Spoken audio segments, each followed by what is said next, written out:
and welcome. You're watching Head to Head. I'm Antonina Antosha with UATV. This week marks 100 days of Volodymyr Zelensky's administration. Today we're going to find out what do experts think about the first achievements of Ukraine's sixth head of state. And to discuss this, we're joined in the studio today by Serhii Shapovalov. He's a political analyst at the Democratic Initiatives Foundation. So hello and thank you for joining us. Good afternoon. Thank you. Recently, an expert survey that is called 100 Days of President Volodymyr Zelensky, and that was conducted from August 19th till August 26th by Ilko Kurchab Democratic Initiatives Foundation Fund, was presented in Kiev. And you were among the experts that conducted this survey. I was among the conductors of the survey. Okay, well, then you can tell us about the evaluation process itself. You can tell us about the results and let's say, the most unexpected findings of the survey. I should also say that we conducted, except for expert survey, we also conducted public opinion poll. In which we were interested in our citizens' evaluations of first steps of newly elected president, and it was interesting for us to compare the evaluations of experts and our citizens. Is there a big difference? We should say that our citizens are more optimistic. They do have more positive attitudes toward what is. Yes, experts are more objective, and they are trying to judge the real steps. And of course, after 100 days, we do not have so many real steps made by the president to judge, and sometimes our experts were more critical. What about main achievements and main failures of the president? It was expected that. The result was expected. Most of experts said that one of the achievements, the main achievement of Volodymyr Zelensky was the decision to dissolve the Verkhovna Rada and to appoint the snap election of members of our parliament, and also the successful election campaign made by Sluga Narodu. But there are different attitudes. Some experts say that this is the achievement of president, and this is a positive phenomenon for our country because the president and his team now have all the instruments to implement their reforms and their initiatives. We know that earlier Volodymyr Zelensky was interrupted sometimes by the previous composition of Verkhovna Rada, but other experts say that in such situation, when all branches of power are controlled by the same political party, is dangerous for such situation is dangerous for democracy, and this makes a basis for usurpation of power. And these positive or negative evaluations of these or that steps are observed in everything. For example, experts. Let me interrupt you here for just a second. Some critics of Volodymyr Zelensky administration has expressed an opinion that Volodymyr Zelensky appoints officials on the basis of being acquainted to them and of them being loyal to him, rather than taking into account their level of professionalism. Do experts agree on that? In our experts survey, the experts stated this controversial appointments as the main failure in presidential steps in internal policy, and especially they considered the appointment of Andriy Bogdan as a head of presidential office controversial. But nevertheless, Volodymyr Zelensky preserved his high level of public trust and public support that allowed him and his party to gain high results in parliamentary elections. So we should say that these steps or these appointments, controversial or other steps, which were considered by experts as mainly failures, but they do not become an obstacle for Volodymyr Zelensky. They didn't cause the decline of his public support. Speaking of the public support, experts rated Zelensky at 3.7 points on a scale of 1 to 10. Now, if we compare with the numbers given to our previous president, Petro Poroshenko, then Zelensky loses because Petro Poroshenko's rate was at the level of 6.3 points for his 100 days of administration, whereas his predecessor, Viktor Yanukovych, had only 2.7 points. And we all know that Yanukovych fled to Russia and is accused of high treason. So what's the basis that Zelensky got his 3.7 points on? Why such a number? Hopefully Volodymyr Zelensky will not repeat the fate of Viktor Yanukovych.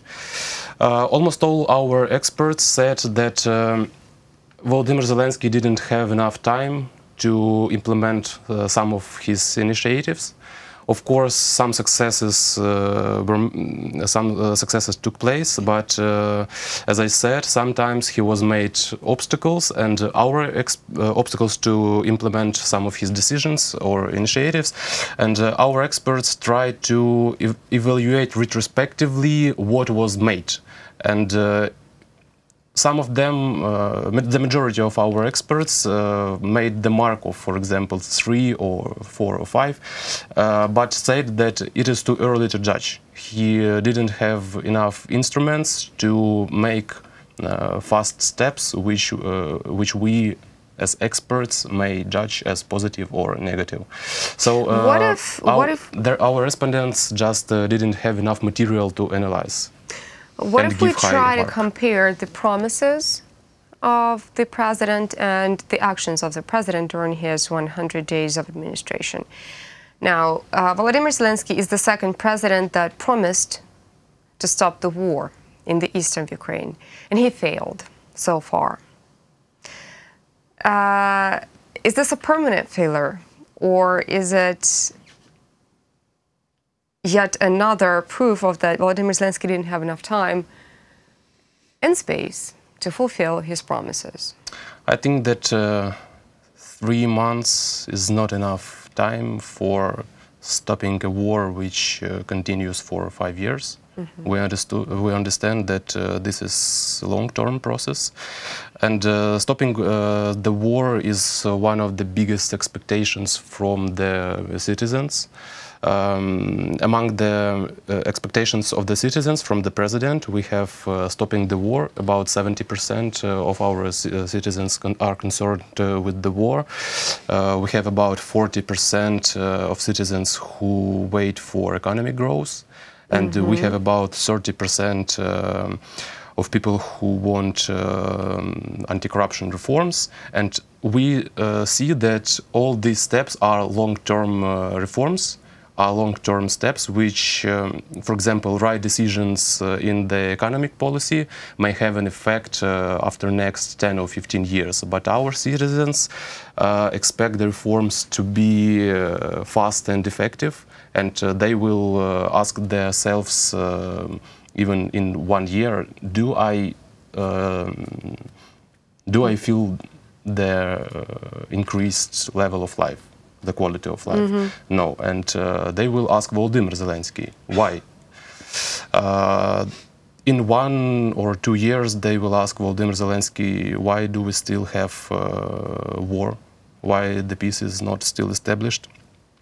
So we have very high expectations from our president and from the Verkhovna Rada, which is now associated with the president. Because I think that the failures of Verkhovna Rada will become the failures of the president too. This is how the voters are going to see it, by all means. So to sum up what you've just said, in your opinion, what is the main task for Volodymyr Zelensky and the 9th convocation of Verkhovna Rada, which is associated with the president of Ukraine? Now, what's their main task? What's their main challenge for the next As I said, 5 years? His main challenge is very high expectations from him. Of course, he should make his best to satisfy the demands. As I said, these demands are establishing peace, economic growth, and anti-corruption policy, most demanded. But I think that his his task is to stop populism and to communicate with the society, to explain what is made, why it is made, what is the expected results, and to explain why the war may not be stopped just like in a moment, and why economic growth cannot be 300% in a year. In other words, President Zelensky needs to educate Ukrainian citizens, right? Political education, for pity, it's one of his tasks for the next years. Another way, this will be the main risk for him, as after several years he will step by step lose his public support. Because people expect very fast and effective steps. What's your forecast a year from now?